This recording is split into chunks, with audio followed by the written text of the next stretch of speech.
If you have an interest in horses and love learning more about horses, the horse industry, teaching, or even managing your own horse business, then you're in the right place. We would love you to join us on our mission, which is to improve the lives of horses around the world through the education of riders, handlers, and trainers. So get comfortable, listen in, and enjoy. Today we're going to introduce an absolute legend, Monty Roberts. Monty has achieved so much, done so much, changed the horse world so much within his lifetime. His relationship with Her Majesty Queen Elizabeth II, who calls him the most influential world leader that's ever lived for improving the lives of horses. And we all know how much Her Majesty Queen Elizabeth II loves her horses. Monty has been named as Horse and Hound Magazine's top 50 all-time greatest horsemen. He's also been a trainer to demonstrate his skills at the Spanish Riding School in Vienna, which is a little bit out of the box because they usually train within. He's been an outsider there. He's also created the world-renowned and revolutionary equine training technique called Join Up. So a lot of people have heard of Join Up. It was Monty who researched, who watched horses, who worked out the instinct, the natural instinct of the horses to do that equine training technique.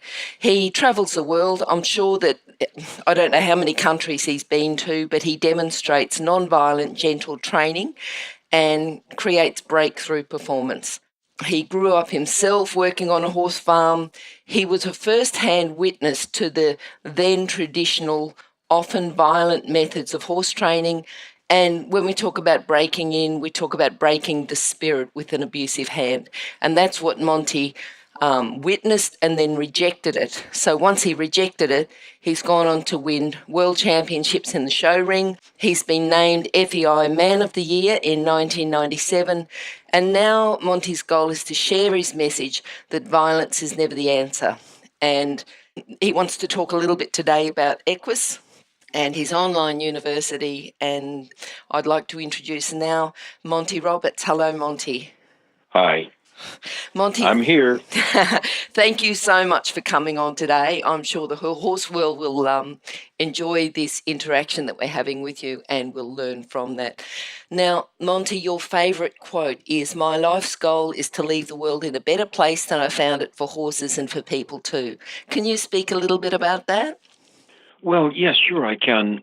I do have a life's goal, and my life's goal was created way back in the 1940s. Mm-hmm. It emanated from watching horses being broken, watching the unbelievable violence that we used for 6,000 years to train horses.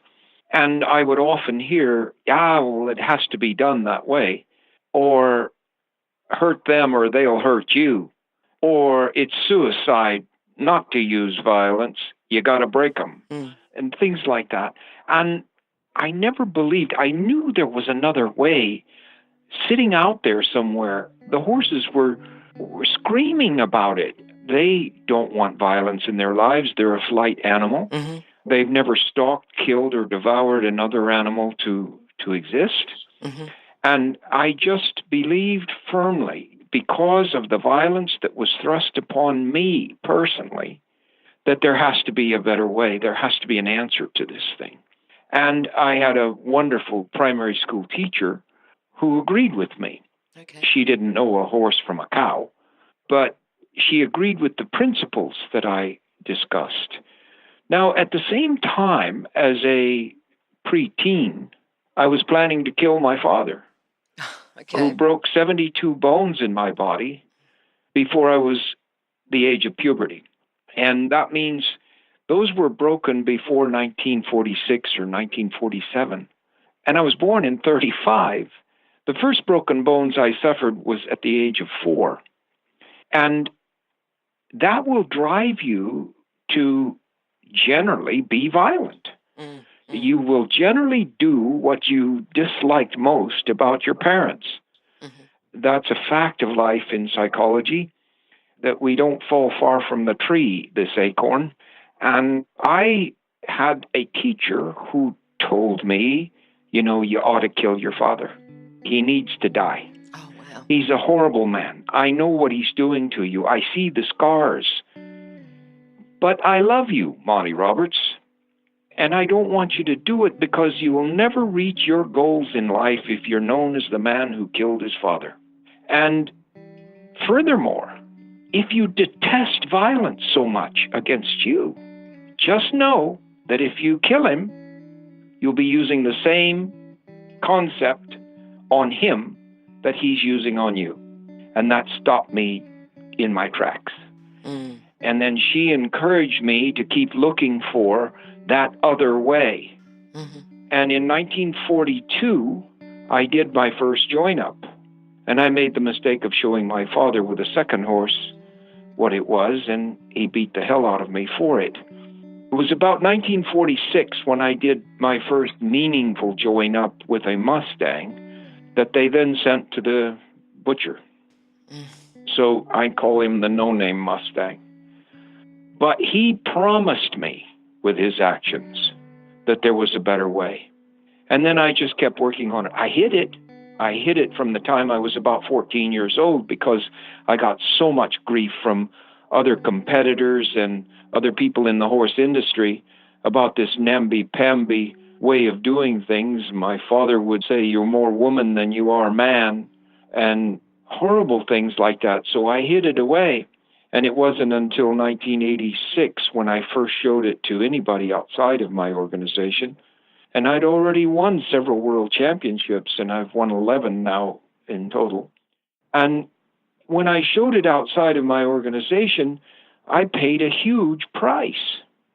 I had 180 horses in training at a good fee on the year that I showed my first open house here on the farm where I am right now. And the next year I had 20 in training, down from 180. Oh, wow. And that's because you did join up, because you allowed people to see the methods you were using? Well, you can always ask, why did the horse do that? Because, I don't know the because, but I think I know that it was so far from normal that they didn't understand it, and it frightened them. They didn't know what to do about it. These trainers told their owners to take the horses away. They don't know what the hell this is. It's some voo-voo thing. And, of course, winning world championships is not voo-voo, but it took a long time for the world to begin to accept it, and still there's critics, a lot of them right there in Australia. And Australia was running parallel with me with some of the early trainers there in your country who moved away from violence. That was with Kel Jeffrey, was that? Yeah, Jeffrey was one. Yep. And, I think that we become something other than what we are when we've gone so far the wrong way that we can finally see it. And Australia was very violent. I had some terrible times down there with people on the race courses. Had one fellow that was in a very prominent position step up to me with his finger in my chest and say, "I'll tell you that Australia is the land of whips and dogs, and you better get it in your mind. And if you don't, I'm going to start using these whips on you." And he was a guy in his 70s, but he was a tough guy, and he wasn't talking to anybody that would have his feelings hurt that way. I'd heard it all my life, so I didn't care that much. But he lost his job shortly after that. And here in the western part of the United States, we were running parallel with the use of violence in Nevada and California and Idaho, Montana, Wyoming. Tough guys, and you whip them with every jump. And then, you go up there and you ride a 12-year-old and you might ride him all morning and he bucks you off at lunchtime. And they just didn't realize that whipping on horses causes them to lay and wait for you and catch you when you're not thinking about it and really charge you a price for it. So I think now, I'm really seeing the world change. It is changing dramatically. I just had on this farm today a man from Hong Kong that wants me to come and talk to the Carbine Club. It's Australian as well. Mm-hmm. And they're coming now from all over the world. He wants to get me in a helicopter and take me on mainland China where the people are waiting there to discover some of these things. And it's very gratifying. South America now leads the list of places that need to change. But, you don't want to blame the people. They're doing what their parents did. They're doing what their uncle, their aunt, and their grandfather did. And you don't blame them. You just try to demonstrate for them a better way. And some of them will pick it up. And that's how I'm changing the world. Okay. I think it's a great mission, and I'm sure that the horse world, and in particular the horses, will appreciate everything that you're doing. Yep. All right. Monty, your very first memories, and I know that, you were involved with horses since, before you were born, but tell me about your very first memories with horses. Very first, I don't know if you remember the first time you rode, the first interaction, but tell me about some of those very first memories. Well, my earliest memories are riding with my mother and seeing these two ears out in front of me going back and forth. And I suppose I was maybe less than 2. And the first memories that I have that are memories of awareness and of thinking it through so that you log those memories into your DNA, that was when I was 4 and I was showing in my first competition. I remember it so clearly. And I remember what I was told to do and trying to do what I was told to do. And then hearing that my name was called out as the winner of a contest with kids up to, Pat told me that she's researched it, they were up to 15 years of age. Wow. And I was 4. Yep. And I didn't know that that was unusual. Of course I didn't. I was 4, and what am I going to know? I went there and I won, and I got a trophy, and it was given to me by a movie star. And I have a picture of the trophy and me sitting on my first horse. And I remember what they asked me to do, and I remember doing it. I can't remember where I left my glasses or my fountain pen, and I sometimes don't remember why I came in a specific room in the house. But I remember those things, and I remember the first house we lived in, and then the second house, and the third house, etc. So the mind is an incredible instrument, and mine isn't the best instrument you've ever dealt with. I'll promise you that. I was a good student in school, but I had to work at it. And I know when I'm sitting there and I realize that the guy sitting next to me is way smarter than I am. Better awareness of horrible things like mathematics and scientific formulas and stuff like that.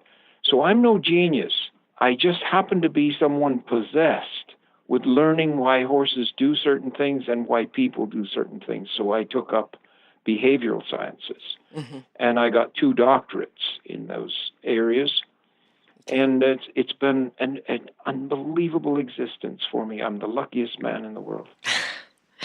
Monty, you've won 11 world championships. During that time, it seems like you were already winning, and then you became more aware of what the horses needed. You discovered the join-up and the relationship you can build with your horse. How did that change your way of training for world championships during that time? Well, the way it changed it was to just sit down with myself and look in the mirror and say, no more violence at all. No more even putting hard pressure on a horse. Yes, you can ask them to give you their best, but not so that it causes them physical discomfort. And with physical discomfort, in my opinion, you slow the horse down in his appreciation for what you're asking him to do. So whipping and racing, now there's a fallacy for you. Nowadays, with what they call a jugs gun, do you know what a jugs gun is?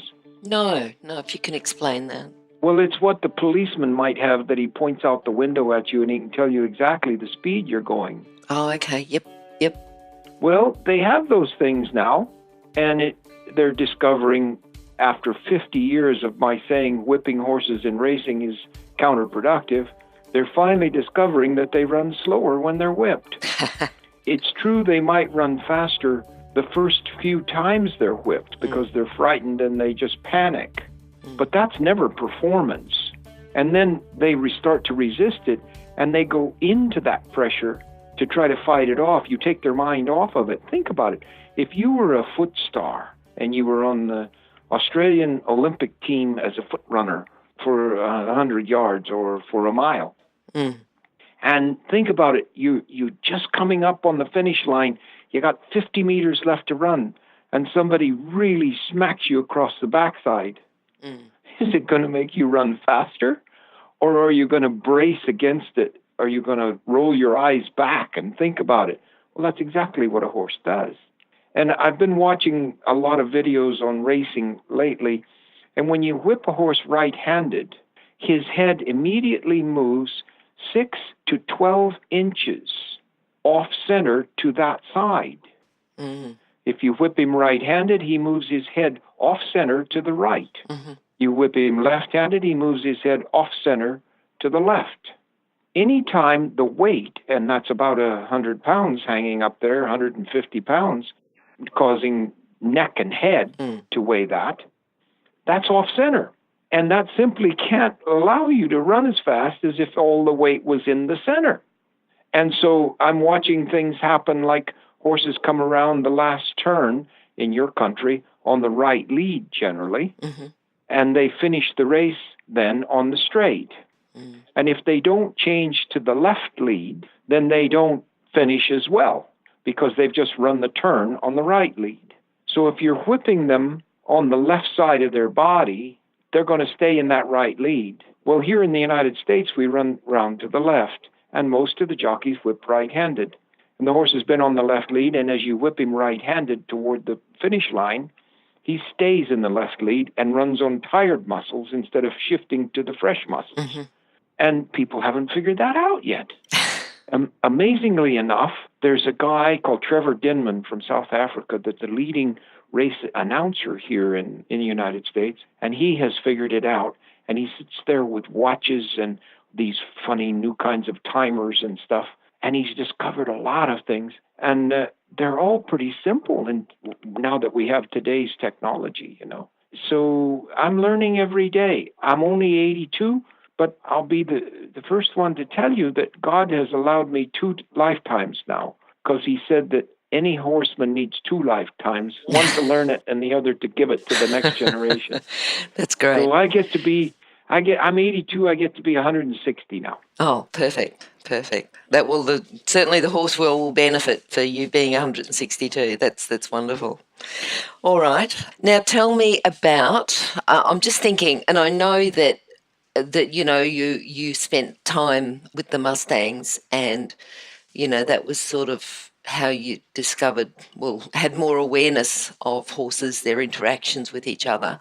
But I want you to think of an individual horse, or you can name a couple if you like, that has influenced your way of teaching and training. Oh, sure. Shyboy has been seen by about 500 million people. He's been all over the airlines with his documentary, and he was the lead documentary fundraisers, 2 of them here in the United States for public television. And Shyboy was adopted by the BBC, British Broadcasting Corporation, and adopted from the BLM, or the Bureau of Land Management, the public arm of the American government that owns the Mustang. And the reason the BBC adopted him was that this cowboy idiot from California said that he could go into the wild and part a Mustang off of the family group and cause him to accept his first saddle and first rider in the wild with no fences. And we put up 80,000 pounds, thanks to a lady called Lorraine Hegasy of the BBC. She said, let's go for it. Asking me what my percentage was on success, and I said, it's 80%. I can do it 80%. She said, that's good enough. Well, I didn't know whether I could do it. I had done it when I was 15, but then the cowboys told me that I was a liar, that the horse that I parted off was just a horse that somebody else had already broken and turned back out. And I said, 3 days ago, he was as wild as a deer. Oh, you're lying, you know, idiot. And my father beat me up for that. And so I didn't know I could do it again. When I did it, I was, what would that have been? I was about 56 or 7 with back surgeries from the beatings and all sorts of things going wrong with me at 57. But I did it. It was Shyboy that did it for me and answered the questions. And they had had cameras on me for 3 days. I rode for 24 hours before I got join up. And then I got my join up, which they couldn't believe. That was good enough right there. And then I got a halter on him a few hours later, about 12 hours later. And the following morning, I had the first saddle and first rider on him. And it changed a lot of people. Not everybody, but a lot of people. There were people right there on the local scene that said it was phony, that we did something in the middle of the night to him that caused him to get good all of a sudden and stuff like that. But there's a lot of people that will deny things.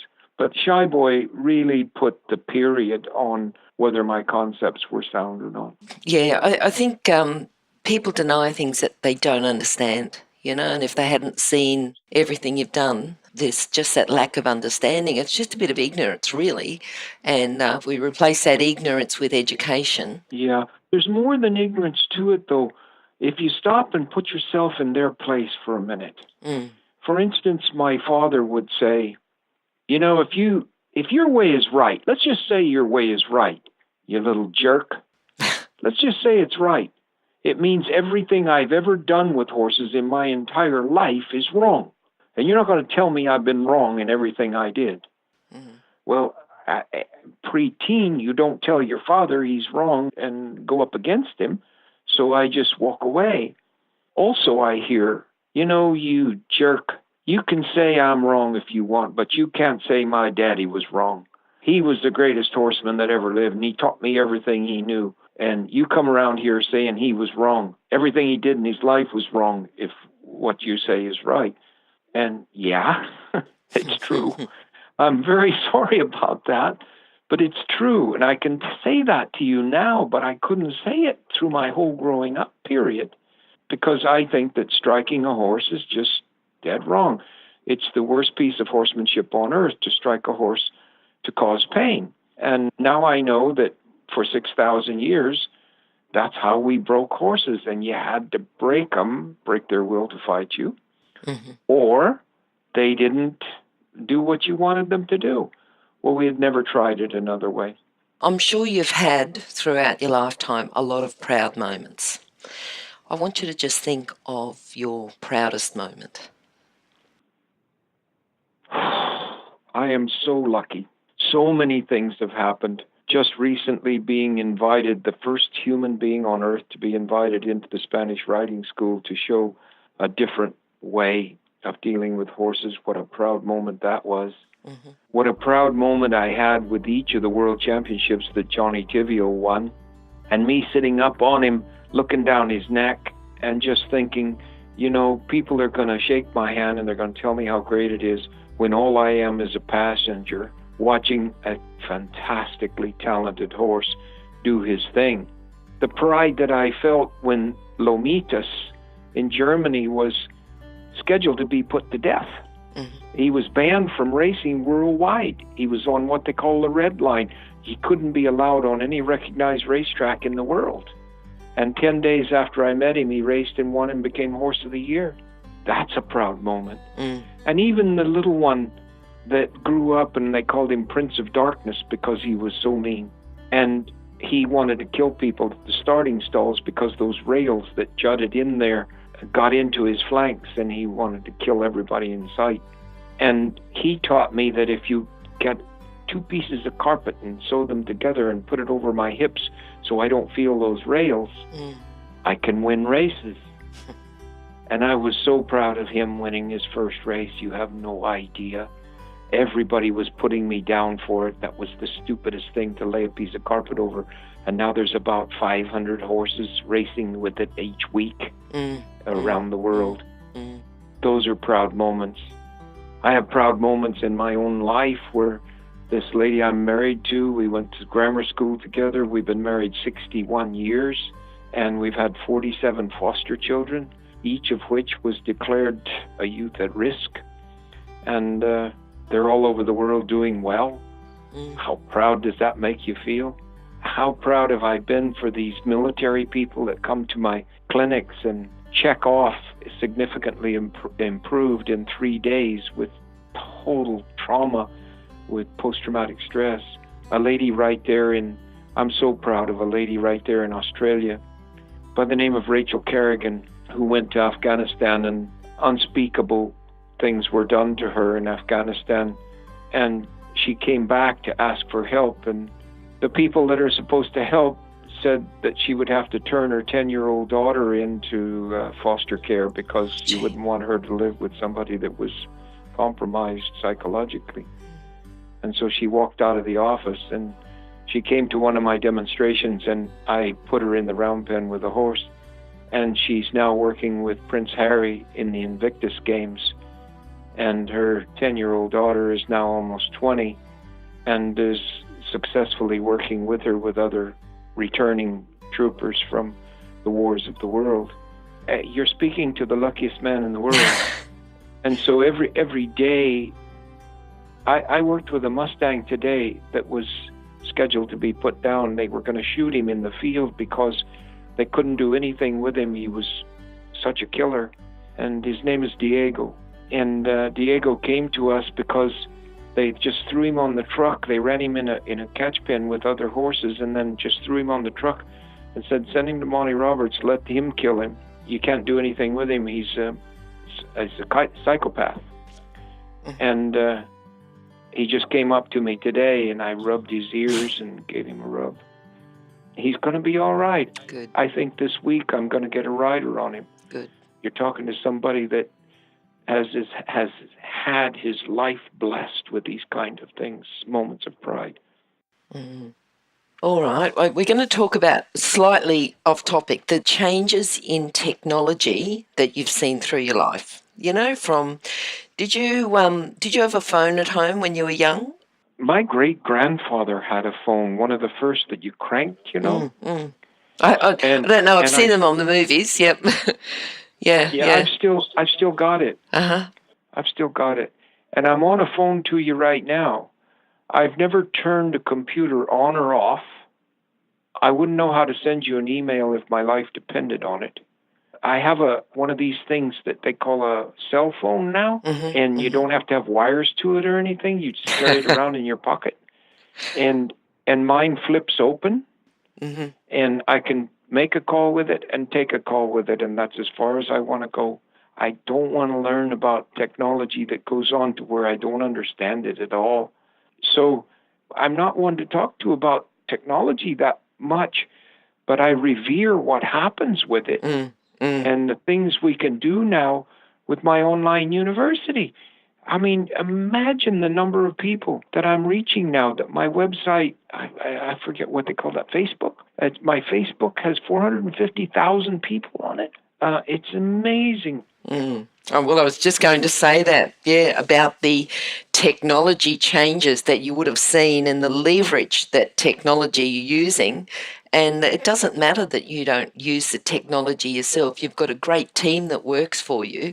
And if you spend your time, doing everything with horses and have a great team, then you can put something together like your university. So, if you can tell us a little bit about that, because the whole, we talk about how can you learn about horses online. And there's a big practical component with horses. No one's going to disagree and say, you can't do everything online. But just tell us a little bit more about the university and what you're doing there. Yeah, well, I feel privileged that my life has been hands-on and I'm able to actually work with the horses and get all this. But how much faster kids can learn today? Because seeing a videotape of me doing something or somebody else doing something is so helpful. It must send them to their next practical lesson with a much greater head start than I ever had as a child. And the time that I can produce top-notch people now has been reduced to just a whisper, just a breath compared to what it was when I had to do all the ditch digging of it all by hand. And we have an online university, and I say there is no substitute for a live body helping you with those important things and keeping you safe. But to give you a hint of where you're going and to cause you to choose the things that you want to do It's immeasurable, the help that technology can be today.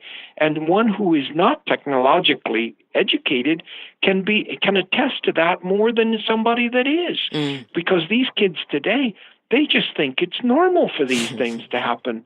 And I find it wondrous, like an Indian watching you strike a match or something, you know? So I am such a proponent of technology, you have no idea. While in fact, as I say, I haven't turned a computer on or off, but I'm a proponent for it. And I understand that you have a university online, and I know I have one, and I work hard to try to do a practical lesson every week to put up on that university, so that people have a chance to literally see what I'm talking about. And if we're going to change the world, that's the way to do it. If I didn't have that technology, I never would have, in a lifetime, made the difference that I'm able to make now. Yep. And so the online, it's really complementing what people are able to do practically. What I find is that it's so much more flexible. You know, people have got busy lives. They've got family, they've got other commitments, they've got work commitments. But if they can get online and do some study and do some research and watch some videos and learn a little bit more at an hour that suits them, that's a lot better than having to organise their time around. Oh, so much more can be done. And you know, these kids are not stupid. They're so smart. And there are clinicians out there that are doing some things online that are just off the charts, terrible things. And you can't fool these kids anymore. You know, when you rope a horse by the hind leg and drag him across the pen while you have it tied to the saddle you're riding, those kids will say, what is he talking about? That's no way to do it. And the clinician will be telling you that's what you have to do. And have somebody get on that horse while he's on the ground because you've got a rope around his hind leg. These kids are not stupid. They know that that's just brute force and isn't necessary at all in working with horses. And, you know, hitting them with the whips. And there was a clinician on there pulling a horse over backwards and then telling you that'll teach him a lesson. He won't do that again. These kids are smarter than that today. They're going to know that that isn't a practical solution to the problem. So I'm proud of what you're doing and what my daughter's doing with my online university. I just make the videos. They put them up there. I don't know how to do it, but somebody has to do the work hands-on in order to get this ball rolling. And I'll take that position and let you guys that know the technical aspects do that part of it. All right, Monty, it's been absolutely wonderful talking to you. I just want to know what is in the future for you? What are you looking at? You know, near future, further down. You've already talked about the Carbine Club, about going on. But you just talked to me and you said you were going to talk to this 82-year-old man, and you can't ask a man 82 what's in your future. I don't. You'll be here for another 182 years, or another till 160 anyway. That's right. So what I want for the future, I want to see as much in the future as I can see of changes made in the benefit of these wonderful animals that have been so helpful to us for 6,000 years since we began to domesticate them. I'm having so much fun, and every day. Do you know who my best friends are in all of this? I'm thinking the horses.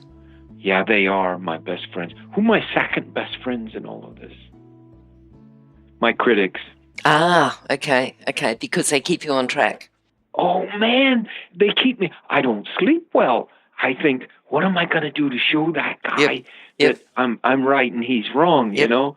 And you keep getting up every morning and you go, and they will uncover some leaves that you should turn, you know, and you'll improve. I'm not doing things exactly the same as I did even 10 years ago, let alone 40 and 50. So there's always improvements we can make, and your critics are the first one to bring them out to you. Generally, they're wrong in their own opinion, that's okay. But they're helpful if they keep you up and they keep you working and they keep your interest and give you a target to shoot for, to improve your work. So I love my critics. Mm-hmm. Some of them are unfair, mm-hmm. and they unfairly criticize. Well, that's part of it, You got to have those tough ones that you're never going to change them, but they're going to change you. Sure. And I love that about it. And I've got some right there in Australia that keep coming through with incredible stories about me that are just so untrue, and measurements of my techniques that are so untrue. But they stir me to my bone and they keep me going. Who at 82 do you know still travels 140,000 miles a year to demonstrate the work they do? Hands-on, demonstrate the work they do with horses that could put your lights out anytime they wanted to. But he's still out there at 82 in the round pen, putting on the first saddle and the first rider in the middle of the marble hall in Vienna, for instance. It just doesn't happen. And so my plans are just to keep it going as long as I can, hoping that I can stay physically able to do these things as long as possible. I love every minute of it. All right. Oh, that's absolutely wonderful. And as I said, I've really enjoyed the time that I've spent with you.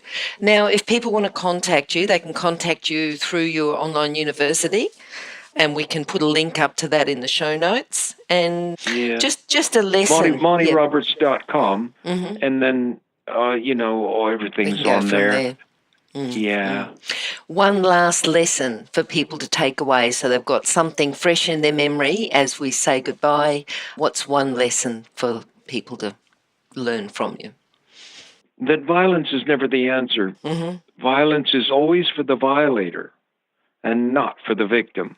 Okay, wonderful. No one of us was born with the right to say, you must or I'll hurt you, to any other creature, animal or human.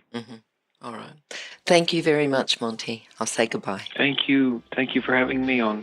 Remember that our comments and instructions are general in nature and do not take into consideration your individual horses or your individual ability and circumstances. If you've enjoyed this podcast, then please leave your comment below.